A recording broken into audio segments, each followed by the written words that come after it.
poder de uma boa comunicação. A minha maior referência e a mais próxima é o meu pai. O meu pai ele tem uma eloquência ao falar e um poder de persuasão incríveis. Meu pai consegue palestrar por 2 horas sem que você perca 1 minuto da linha de raciocínio. Ele consegue prender a sua atenção. Mas olha que coisa interessante, o meu pai estudou apenas até a 4ª série do ensino básico. O que prova que se comunicar bem não está diretamente ligado com a quantidade de cursos ou de educação que você foi exposto na vida. Comunicação é uma habilidade completamente treinável. E eu treinei muito a minha comunicação e continuo treinando.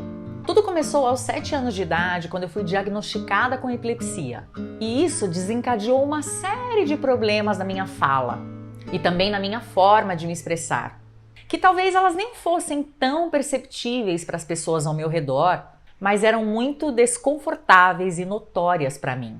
Por convulsionar com muita frequência, por um período da minha infância eu tive muita vergonha de falar. Porque quando você convulsiona, não sei se vocês já viram alguém convulsionando ou um epiléptico de perto, é normal você babar muito. E na minha mentalidade infantil, eu acreditava que quanto mais tempo eu ficasse calada, melhor, porque caso eu convulsionasse, aquela baba toda que me deixava com vergonha não ia aparecer. Além disso, a epilepsia ela também deixou as suas marcas no meu sorriso.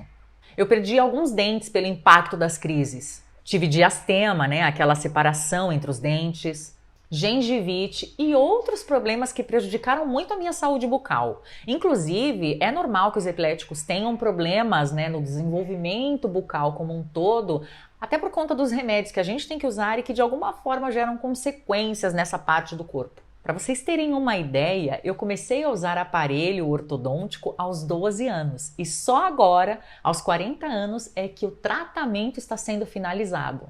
Porque realmente a recuperação de tudo isso em alguns pacientes é bem lenta. Então todo esse lado estético que eu contei para vocês, somado ao fato de que a cada crise convulsiva, inevitavelmente eu tinha um pouco de perda de memória recente, acabou me retraindo, acabou me deixando uma pessoa mais tímida, bem pouco comunicativa. Inacreditável, né? E isso foi péssimo para mim e acaba sendo péssimo para qualquer pessoa, porque cada vez que a gente tem vergonha de algo, a gente acaba se retraindo. E quando a gente se retrai, a gente não se desenvolve. Nós mesmos acabamos diminuindo consideravelmente as nossas possibilidades de evoluir. Ainda assim, eu tinha uma facilidade muito grande para a escrita. Aos 12 anos, eu já tinha um caderno com 150 crônicas e poesias. E nessa época, a minha linguagem ao escrever era infinitamente superior e mais rebuscada do que aquela que eu tinha ao falar. Era como se a Fernanda escritora e a Fernanda que falava fossem 2 pessoas completamente diferentes. Era como se eu compensasse na escrita toda aquela vergonha que eu tinha de falar, de me expressar, de comunicar com as pessoas.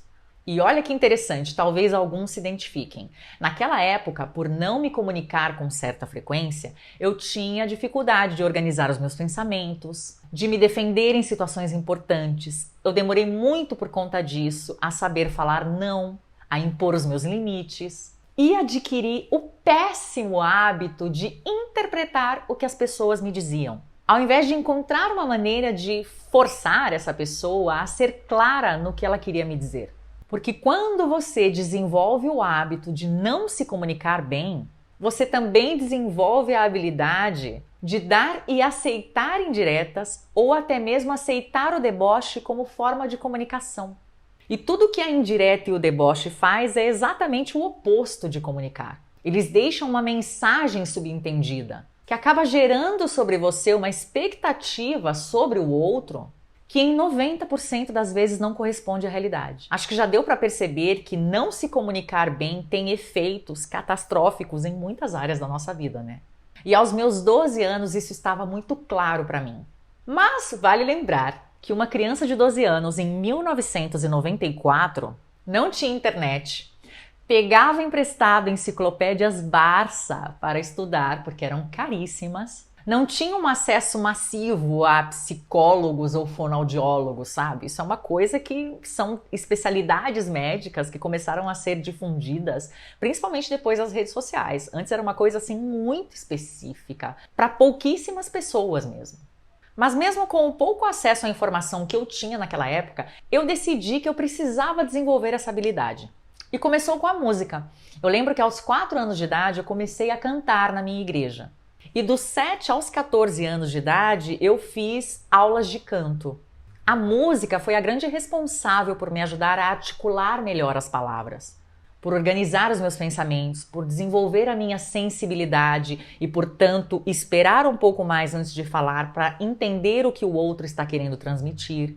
Até mesmo para ajustar a comunicação, porque isso também é muito importante. Não basta você apenas se expressar bem, é preciso se expressar para cada pessoa, para cada público e situação. Adaptar a comunicação, adaptar a sua linguagem. A música fez isso por mim. E a música me ajudou inclusive a trabalhar o meu tom de voz. Aconteceu uma coisa muito legal também aos meus 8 anos de idade, que foi quando eu comecei a ficar viciada em livros, e eu sou até hoje. Os livros, eles enriqueceram não só o meu vocabulário, mas me ensinaram muito sobre como desenvolver uma narrativa, o que até hoje me ajuda na hora que eu preciso gravar vídeos ou fazer apresentações de trabalho ou para congressos importantes. Aos 18 anos eu fiz um trabalho voluntário como locutora de rádio, o que para mim já era uma conquista enorme, porque uma pessoa que não se comunicava chegar a ser locutora, uau! E foi naquele trabalho que eu pude aprimorar o poder de captar a atenção, mudar as entonações de acordo com o que eu queria que fosse dito, aprender a improvisar ao vivo, a melhorar a minha postura, até mesmo a minha imagem pessoal. É porque o nosso tom de voz, ele cria um imaginário na pessoa que está nos escutando. Quantas vezes você já escutou a voz de alguém e imaginou como essa pessoa seria fisicamente e ao conhecê-la pessoalmente aquilo ou se confirmou ou foi completamente o oposto do que você imaginava? A voz e a fala são parte da nossa aparência, são parte da nossa imagem, da nossa construção de imagem. E foi esse conjunto de fatores que fez com que eu trabalhasse a minha autoestima e que fizesse com que eu me sentisse mais segura para voltar a me comunicar. E foi tão assim que eu até estudei para ser comunicadora e me dedico a isso até hoje. E acontece algo muito interessante quando você aprimora a sua comunicação. É que a partir disso, os novos desafios eles ficam mais fáceis. Lá em 2011, eu mudei de país, eu vim morar no Chile. E a partir daquele momento eu precisei adotar o espanhol como língua principal. E quando você precisa trocar de idioma no dia a dia, seu cérebro e seu sistema de fala são reprogramados para poder emitir aqueles sons, mas também os códigos de linguagem daquela cultura, que são completamente diferentes. E naquele momento, antes mesmo de desenvolver a fluência no espanhol, eu priorizei o conceito de empatia da fala. Não ter o vocabulário suficiente naquela época fez com que eu me concentrasse nos gestos das pessoas e em como o corpo delas se expressava quando algo era muito bom ou quando algo era ruim. E eu nunca vou me esquecer de um episódio que foi quando eu consegui o meu primeiro emprego no Chile na minha área, lá em 2011, que no final a entrevistadora me disse que eu tinha ficado com a vaga não por ser fluente, porque de fato naquela época eu não era, mas porque ela me disse que os meus olhos e os meus gestos eram de alguma forma chilenos. Isso quer dizer que o meu corpo, a minha expressão corporal, ela chegou antes nessa imersão cultural do que a minha própria fala. E naquele momento isso me permitiu ter uma comunicação amena, empática, que abriu para mim uma excelente porta dentro do mercado de comunicação e que até hoje me rende frutos. E por um simples motivo, gente. Comunicar é muito mais do que falar. Eu recomendo que vocês leiam o livro Comunicação Não Violenta. Nele, o autor detalha maravilhosamente como vocês podem desenvolver essa habilidade, inclusive como ela pode salvar relacionamentos, aumentar salários, alavancar empreendimentos e só te colocar em situações onde a sua melhor versão seja explorada. É fantástico. Agora, não saber se comunicar é muito mais comum do que a gente imagina. A maioria das pessoas apenas fala, não se comunica. E há uma porcentagem muito grande da população mundial que sequer aprendeu a falar. O que eu quero dizer com isso? A maioria das pessoas usa o grito e a forma defensiva de se expressar o tempo todo.